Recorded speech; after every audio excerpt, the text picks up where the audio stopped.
I used to believe that a woman's longing for intimacy could never be quite as overt as a man's, mostly because of how our society perceives female desire.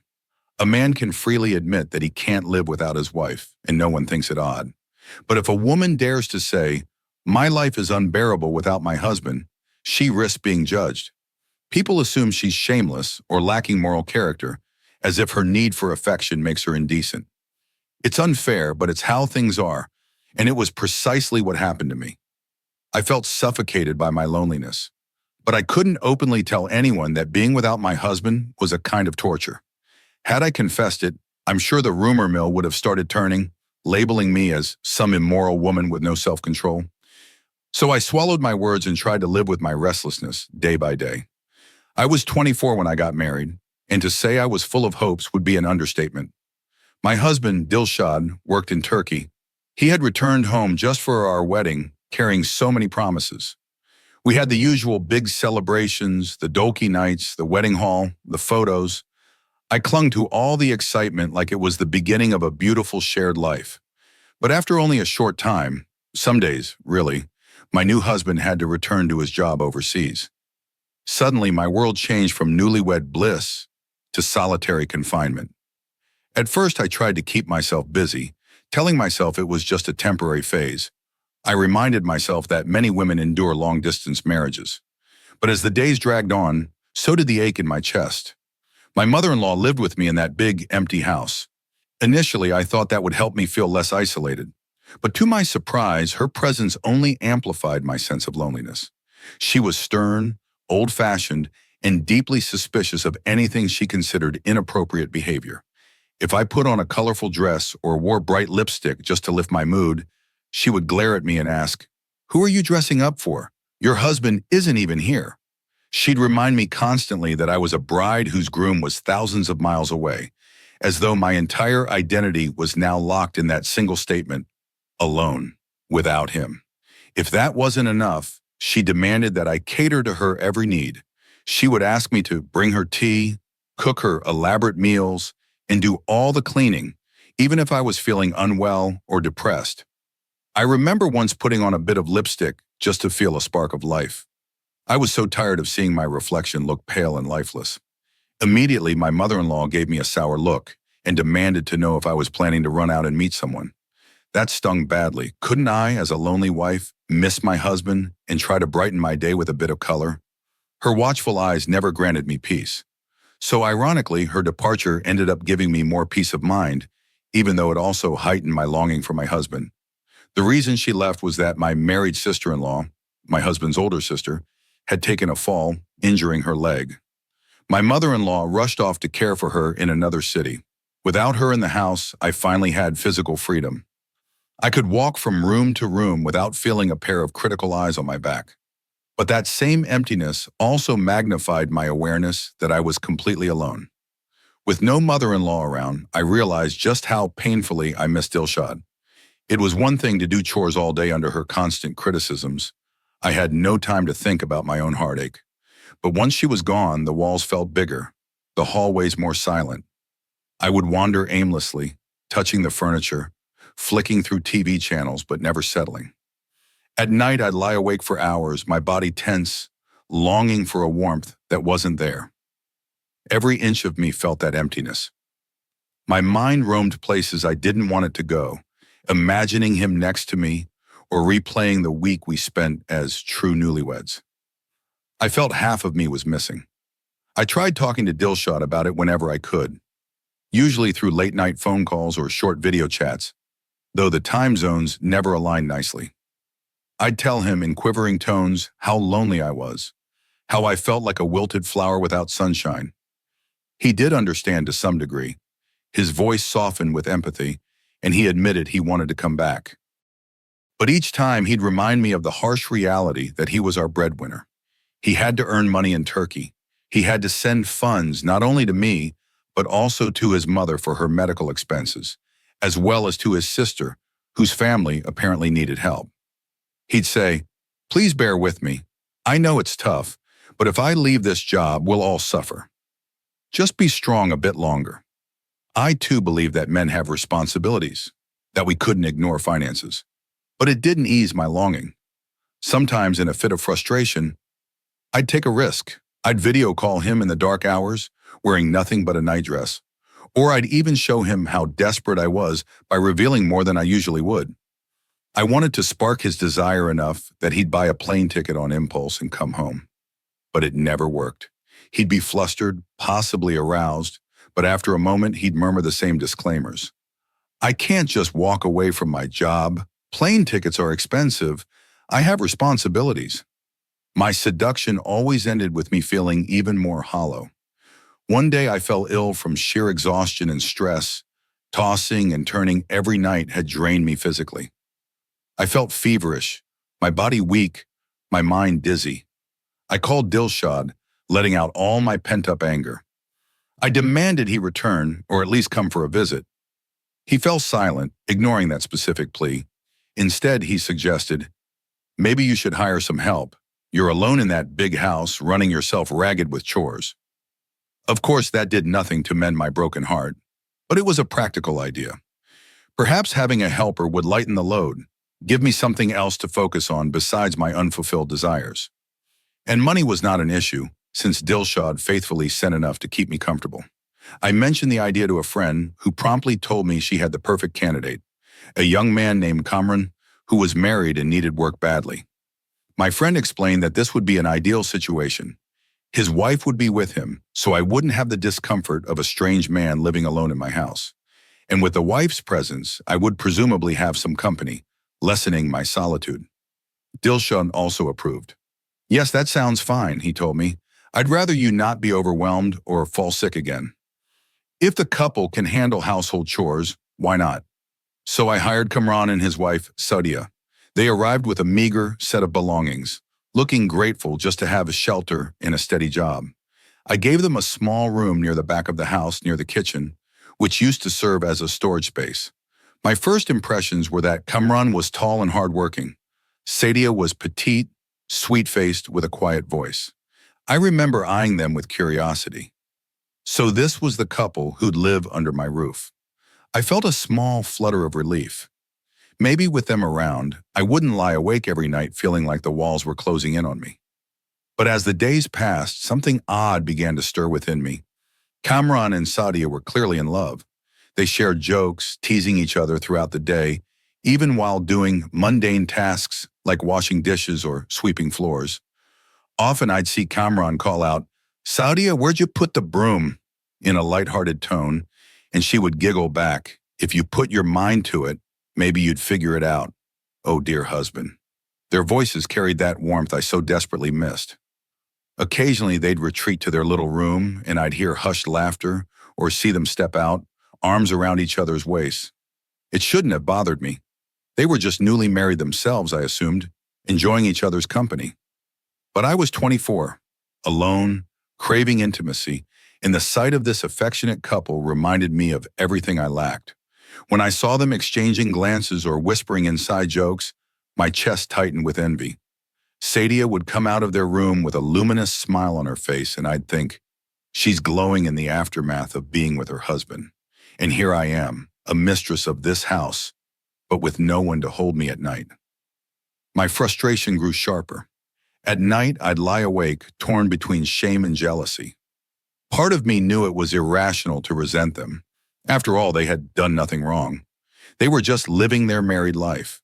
But another part of me felt tormented. I'd catch myself standing near their door, listening for any hint of conversation or giggles, wanting to know if they were about to share a tender moment. Then I'd creep away, mortified at my own behavior.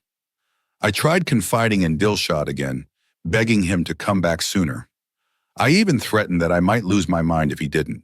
He kept repeating that he couldn't return until he'd saved enough money, that a plane ticket was too expensive for an unplanned trip. "I send you money regularly, Auntie," he reminded me. "I'm doing what I can. I swear in a couple of years we'll be set, and I'll come home for good." 2 years felt like a lifetime. I would sob into the phone and he'd go quiet. Sometimes we ended these calls in anger, other times in sadness. Our relationship was drifting, and I felt powerless to stop it. Meanwhile, Kamran's devotion to Sadia only intensified. He started bringing her small treats, candies, or a piece of fruit from the market, and she'd squeal with delight, hugging him as though he'd gifted her the moon. She'd reciprocate by making him special snacks for tea or ironing his shirts meticulously so he looked neat while working. I once saw him smoothing back Sadia's hair, murmuring something tender, and the sight burned through my heart like fire. I found myself loitering in corners, hoping to catch glimpses of these intimate gestures. It was like staring at a bright light that both mesmerized and blinded me. At some point, my longing warped into a twisted form of resentment. If I couldn't have that kind of closeness with my own husband, why should they? My mood soured. I snapped at Kamran unnecessarily, criticizing minor things. If he was scrubbing the floors, I'd tell him he was missing spots. If he was washing dishes, I'd claim he was being too slow. Whenever I saw Sodia hovering around him, I'd find some excuse to separate them. I told Kamran, "Your wife doesn't need to wander around the house while you're working. Let her stay in your room unless I specifically need her help." Kamran didn't protest out loud, but I saw the confusion in his eyes. Sadia, for her part, meekly obeyed, though I sometimes caught her peering at him from a distance, worried that I might scold them again for chatting too much. For a few days, I felt a smug sense of control. Now you see how it feels to be denied each other's company, I thought bitterly. But my satisfaction was hollow, because even with these constraints, at night they still had each other. I'd slip out of my bedroom at midnight, pass by their closed door, and imagine them together behind it. My mind conjured images of arms entwined, hushed laughter, the exact intimacy I was starved for. My jealousy flared hotter, and with it came an even more reckless urge. I started toying with a terrible plan in my head, one that I hesitated to label. Part of me thought it was insane. Another part whispered that it was the only way to soothe my raging loneliness. Eventually, my desperation outweighed my caution. One evening, I deliberately asked Kamran to run an errand at night, telling him I needed specific groceries from a store quite far away. He nodded, grabbed his jacket, and left. Meanwhile, I knocked on the door to the couple's room, feigning concern. Sadia opened it, her face a bit puzzled. I wore a friendly smile, saying, "Oh, I made a special drink tonight, some sherbet. I'd love for you to try it." She looked surprised but grateful, following me to my bedroom where I handed her a glass that I had already spiked with sleeping pills. She had no reason to suspect me, so she drank it without question. It wasn't long before the drug took effect. Sadia's eyelids grew heavy, and her speech turned slurred. Panicking slightly at the reality of what I was doing, I helped her onto my bed. She lay down, drifting into sleep. My heart pounded as I rummaged through her belongings for a set of her clothing. She was shorter than me, but I found a loose-fitting outfit that I could just about wear. Then I took a quick glance at the mirror, adjusting the dupatta, or shawl, around me, and hurried off to their room. I told myself I would only see what it was like to slip into her place, to feel that sense of having a partner waiting. But deep down, I knew I was courting a disastrous line. Once in their room, I turned off the main light and sat on the bed in the low glow of a small lamp, waiting. My heart thundered in my ears. I knew Kamran would return soon. Time felt elastic, long minutes of me trembling, telling myself this was madness, that I should run back, but I stayed put. At last I heard the front door open. Soft footsteps approached. Then the door to the couple's room opened, and Kamran stepped in, carrying the groceries. He closed the door behind him, locking it. My nerves nearly exploded with fear and excitement. He must have assumed I was Sadia in the dark. He began undressing casually, removing his shirt. Then, as he drew closer, I quietly reached out and turned off the lamp, worried he might see my face. The darkness enveloped us, and I felt him sit beside me on the bed. For an instant, I thought he was going to lay a hand on me.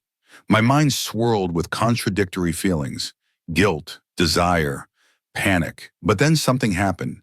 The moment his fingers brushed my shoulder, he jolted away as if scalded. He whispered, "What is this? Something feels different." I stayed silent, hoping he'd disregard the feeling. Instead, he fumbled for the lamp switch. Light flooded the room, revealing me in Sadia's outfit, my face petrified with guilt. Cameron stared in horror. "Ma'am," he choked out, stepping back. "What are you? Where is Sadia?"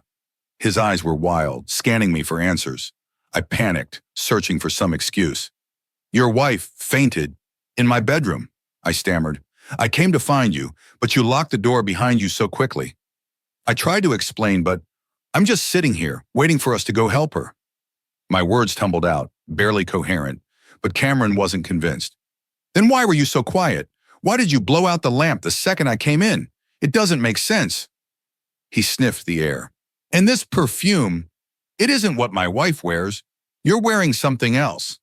I realized with horror that I had applied a bit of my own perfume, not hers.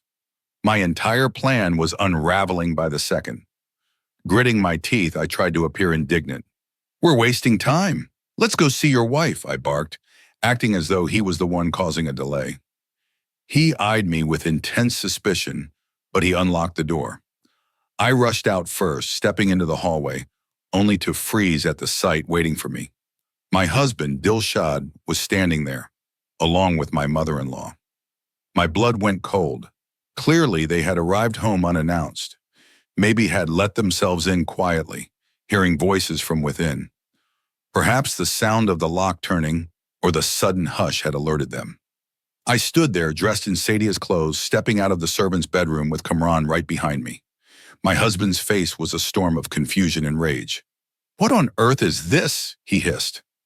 My mother-in-law glared at me like I was a confirmed criminal. I tried to speak, but the words clogged in my throat.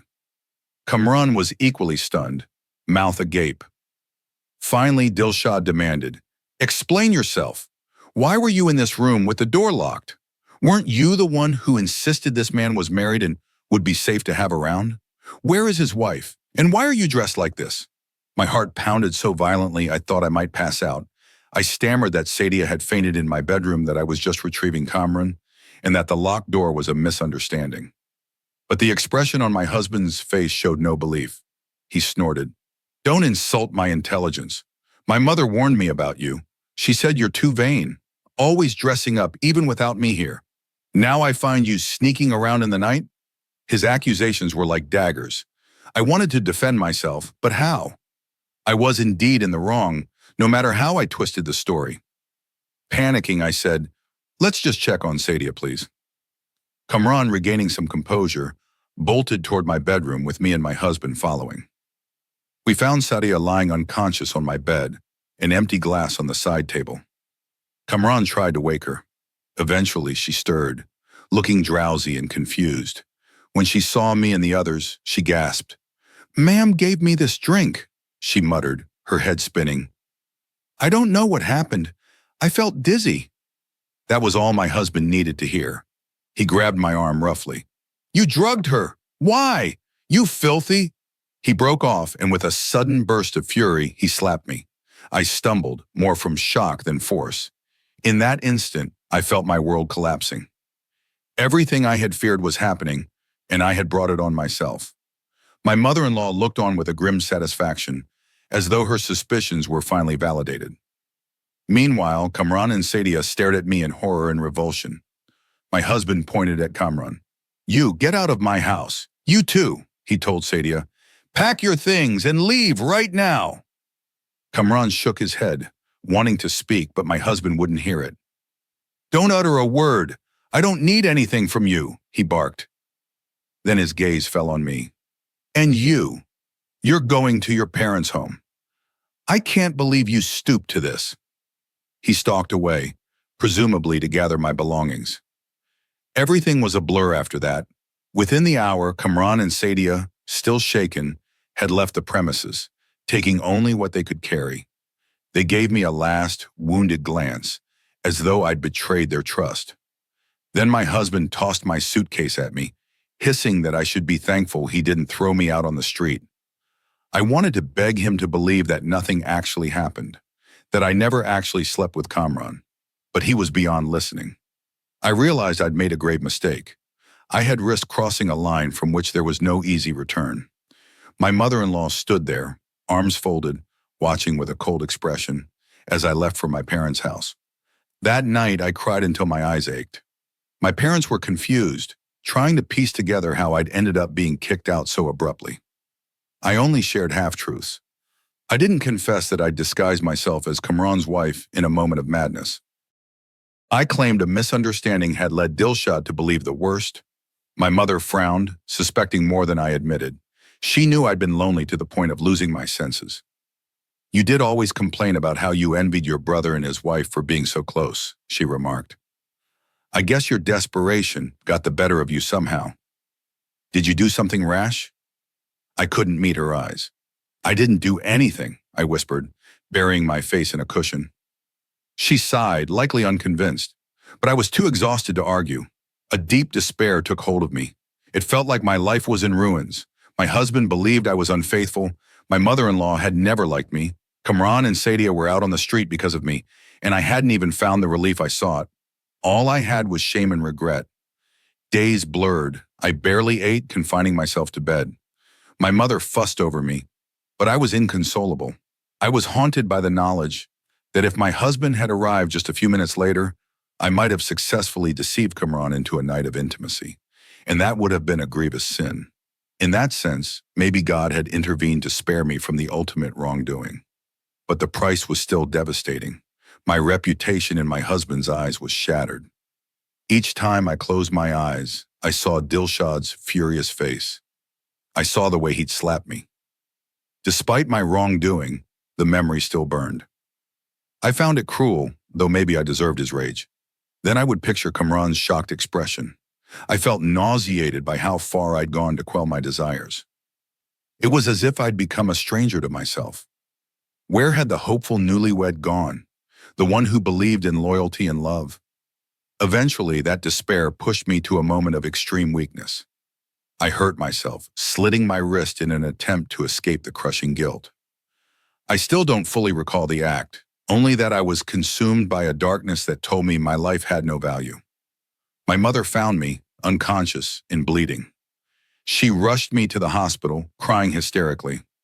I was told later that the doctors managed to stabilize me, though I lost a fair amount of blood. When I regained consciousness, blurred shapes and cold disinfectant smells swirled around me. Slowly, I realized I was lying in a hospital bed. My mother was on one side, sobbing softly, and on the other side, unbelievably, stood Dilshad. The moment I recognized him, tears flooded my eyes. "I'm sorry," I wept, voice trembling. "I swear I never committed a sin with Kamran. Please believe me." I was babbling incoherently, gasping for words to prove my innocence. Dilshad placed a hand gently on my head. There was a sad gentleness in his eyes, nothing like the blazing rage of that night. He spoke quietly. "Kamran told me everything. He swore you two never did anything. He told me you must have set things up somehow, but he sensed you were desperate and lost your mind, not that you actually betrayed me. I'm sorry I struck you." My heart thudded. Kamran had apparently come clean, giving me the benefit of the doubt. Despite my insane plot, he had assured my husband that no actual affair took place. Perhaps he felt pity seeing me spiraling into despair. Or maybe it was the truth that he never touched me. My scheme had unraveled too quickly for that. Tears pooled in my eyes. "I was alone, losing my mind. I kept asking you to come back," I murmured. "I was so tired of being lonely." Dilshad sighed, lowering his gaze. "I know, I see that now. I wish you'd told me in clearer words, but I realize you tried. After hearing from Kamran, I realized how your longing and my distance led you to this madness. It's partly my fault. I thought I was doing the right thing by working abroad, but I neglected your emotional needs." I burst into fresh sobs, not expecting his understanding. "Why are you even here, though?" I asked with a shaky voice. "Weren't you going back to Turkey right away?" He stroked my hair. "My job fell through, ironically. The company let me go. I was trying to find a new position, but it didn't work out, so I had to return. I wanted to surprise you by showing up unannounced, so I picked up my mother and came home. I figured we could start fresh, but instead, we walked in on that awful scene." I closed my eyes, imagining how differently things might have gone if he had arrived just a day earlier, or if I had never tried that terrible idea. He bent down, whispering, "I'm sorry I slapped you. That was unforgivable." But I was so shocked. My mother had been filling my ear with suspicions, and it all looked exactly like she described. I nodded feebly. Then he added, "But from now on, I won't leave you alone like that. I understand how difficult it was for you. I can't say I'll never work abroad again, but for now, I'm staying. We'll figure out our finances some other way." Joy mixed with regret swelled inside me. I felt unbelievably relieved that he was giving me a second chance, that he hadn't condemned me as immoral forever. But I was also painfully aware that I'd almost committed adultery in my heartbreak. My tears kept falling, half from gratitude, half from self-loathing. Dilshad softly took my hand. "We'll rebuild," he whispered. "Let's start over." I thought of the entire ordeal, the lonely nights, the mother-in-law who never understood me, the friend who arranged Kamran's services, Kamran and Sadia's sweet marriage that I had envied. I thought of the insane moment I tried to impersonate Sadia. Now lying in a hospital bed, I felt as though I was emerging from a deep nightmare. Perhaps, ironically, it had to reach the edge of tragedy for us to rebuild. That was how my near ruin ended. My mother was beyond thankful that I survived my self-inflicted wound. Dilshad took me home, though we faced a new set of problems. My mother-in-law's disapproval, the gossip that might arise if neighbors learned why our servant couple had been abruptly kicked out. But Dilshad calmly shielded me from his mother's scathing remarks, telling her, "Let me and my wife handle our relationship on our own terms." There were difficult moments, of course. My mother-in-law, convinced that I was some harlot, still glowered at me. But Dilshad's presence provided the support I'd craved for so long. Whenever I looked at him, saw his quiet resolve, I felt a mix of shame and renewed devotion. We never found Kamran and Sadia to properly apologize. They'd probably gone to find work in another city. I prayed they forgave me. The memory of that night still makes my cheeks burn, but I also realize it taught me a harsh lesson.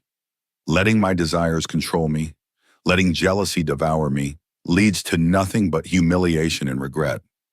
If anything, I'm thankful God spared me from completing that sin. The consequences of actually sleeping with Kamran would have been irreversible. As for Dilshad, we took small steps toward mending our bond. He explained that he had no intention of living without me ever again if it could be helped.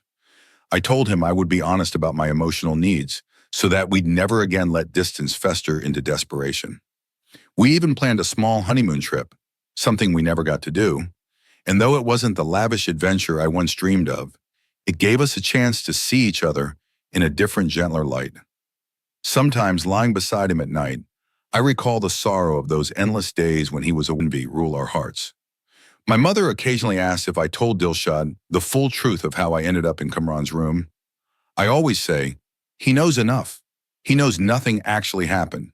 And my mother shakes her head, uncertain whether to believe I was fully innocent. But I no longer need her validation. Dilshad trusts that I didn't consummate any betrayal. We both understand that my actions were a symptom of how starved I was for intimacy, of how little support I felt. He apologized for not returning sooner, for leaving me in that empty house with no emotional anchor. I apologize for letting jealousy push me toward a nearly unforgivable scheme. In time, we found a kind of fragile equilibrium. When my mother-in-law snipes at me with barbed words, I simply bite my tongue. Part of me wonders if I'll ever regain her acceptance. Perhaps not, but at least she can't make my husband doubt me anymore. Cameron's testimony cleared me of actual adultery. Dilshad saw how broken I was in that hospital bed, realized how severely his absence had unhinged me. That doesn't justify my attempted deception, but it helps him understand the desperation behind it. For now, that's enough. Looking back, I often think of Sadia's shining eyes and Kamran's gentle manner. They had the simple happiness I once scorned because it highlighted my own emptiness. I pray they found a better position somewhere, with an employer who never took advantage of them. Despite how my mother-in-law criticized me for wearing bright lipsticks or new clothes, I realized it was never just about vanity. It was my feeble attempt to claim some joy in a life overshadowed by a distant husband. I wish I had turned that longing into a more positive outlet, visiting family more often, or finding a job, or something that didn't twist my envy into a near disaster. There are days when I still feel a pang of guilt. Though I didn't commit the ultimate sin, I'd stepped right to its threshold. Sometimes the memory creeps into my dreams. The hush of Kamran's room, the flick of the lamp turning off, the adrenaline pounding in my veins. I awaken with a jolt, half in tears, half in relief that real life ended differently. Then I feel Dilshad's steady warmth next to me, and I realize I've been granted a second chance I barely deserve. We talk occasionally about returning to Turkey, or maybe to another country, because job prospects in our city remain scarce. But this time, the plan would be for me to come along. If we do travel overseas, we'll face challenges together. If we stay, we'll find a local job for Dilshad. Either way, we've learned the harsh lesson of what distance can do to a marriage when emotional needs aren't met. My near infidelity is something we still tiptoe around, but we do so with mutual acceptance that it was a tragic byproduct of painful isolation. I suppose one moral of this entire ordeal is the complexity of female desire, a need that's no less potent than a man's. Society might hush it up, but ignoring that truth can be dangerous. Had I been free to voice my loneliness without judgment, perhaps I would have found a healthier solution. Instead, I felt compelled to hide it, which fueled my desperation. Another moral is that a husband's physical absence can cause real harm, not just to a woman's body, but to her psyche. We're told to be patient, to wait faithfully, but there's a limit to how much one can bear in silence. Now, whenever I see a married couple walk by, I whisper a little prayer that they never face the circumstances that nearly ruined me. Let them find ways to support each other, even if distance is unavoidable. Let them stay honest, without the weight of suspicion and suppressed longing. As for me, I've discovered how quickly desire and envy can turn to destructive choices. It's humbling, and I'm determined never to let it happen again. My life from this point forward is about slowly rebuilding trust. Dilshad is kinder now, though sometimes guilt flickers across his face when he remembers that he slapped me or left me alone for months on end. I try to reassure him that we both made mistakes, though mine were arguably more dramatic. If I dwell on the past too much, it just opens fresh wounds. So instead, we focus on the present, short walks together, talking about small business ideas in our city, imagining a future child who might fill our home with laughter.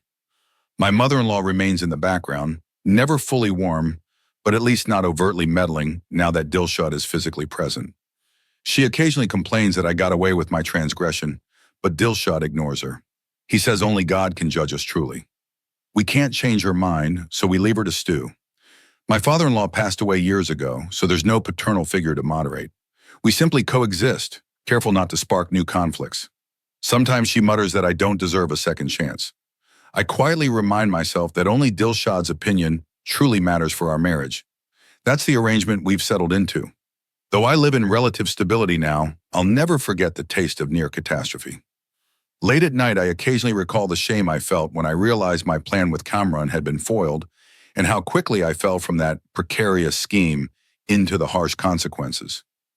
It's a searing memory, but perhaps it's also a reminder that I was spared. I can't help thinking that if my husband had come even 10 minutes later, who knows what I might have done in my blind longing. The guilt would have weighed on me forever, or worse, destroyed my marriage beyond repair. In that sense, ironically, I'm grateful the fiasco happened when it did. My mother-in-law's sudden return, my husband's surprise arrival, these chaotic events forced all secrets into the open. It was painful, humiliating, but it gave me the chance to confront the reality of my own vulnerability. Dilshad realized what leaving me alone was doing to my spirit. We faced a meltdown, and from its ashes, we began reforging our relationship on a more honest foundation. Even so, I remain cautious, as if part of me fears another tragedy. I rarely speak to my friend who referred me to Kamran, ashamed of how I abused that arrangement. Perhaps she guessed something went horribly wrong. She never asked for details, and I never volunteered them. The brief mention she made once that I was so lucky to have a husband who didn't control my every move still rings ironically in my ears. If only she knew how that so-called freedom turned into a recipe for heartbreak. One day I might gather the courage to track down Kamran and Sadia, to apologize in person for betraying their trust. But that day has not come yet. I suspect they'd rather never see me again. Perhaps it's better this way, letting them live their lives in peace away from my mistakes. I wish them happiness, truly I do. They were the unwitting targets of my envy, the mirror showing me what I lacked. I can only hope God grants them mercy and a stable livelihood elsewhere. Meanwhile, I find solace in small, everyday gestures. Dilshad bringing me a cup of tea in the morning, or me washing his clothes with extra care. I savor these glimpses of the married life I once envied in others. We might not have grand displays of romance, but the emotional closeness is there. He no longer brushes me off when I confess I miss him or I need his support, and I no longer let my longing fester in dark corners of my mind. We talk, even if awkwardly at times, about how we feel. That alone is a significant change. Thus, the story that began with me as a lonely bride losing her composure ends here, with me working step by step to maintain the love I almost destroyed. We're not perfect. We argue. We have days when money runs tight or my mother-in-law finds new reasons to berate me. But there's an unspoken commitment in Dilshad's eyes. I am his wife and he'll stand by me, just as I've learned to be open about my emotional needs. A fragile equilibrium, yes, but it's ours. Sometimes I reflect on how differently things could have turned out had I found a healthier outlet for my loneliness. Perhaps volunteering, forging strong female friendships, or confiding in a counselor. But regrets are like shadows. They follow you if you keep looking back. At least now I realize the cost of letting envy and desire push me to reckless extremes. Maybe that's the silver lining. I have grown from the woman who gazed longingly at others' happiness to one who strives to nurture her own marriage, no matter how challenging life becomes. In the end, this is a cautionary tale about how isolation and longing can drive a person to near disaster. It's also a testament to the possibility of forgiveness, even if it's tenuous, even if it demands that both parties face uncomfortable truths. My husband forgave me, and in doing so, he acknowledged his own failing in leaving me so utterly alone. I forgave him for not coming back sooner and for listening too closely to his mother's suspicions. Now we share a bond that's tempered, like metal put through fire. Our marriage survived the storm, though not without scars, and so I quietly embrace each day with Dilshad, determined not to let the memory of that fateful night overshadow our future. I once tried to fill my loneliness by orchestrating a deceit so risky it still makes my heart pound. Instead of rehashing that moment, I channel my energy into building a more honest companionship with my husband. He, for his part, no longer assumes I can handle indefinite solitude. That at least gives me hope. If we can hold on to each other through the aftermath of such a betrayal, attempted though it was, perhaps we can weather anything else life throws at us.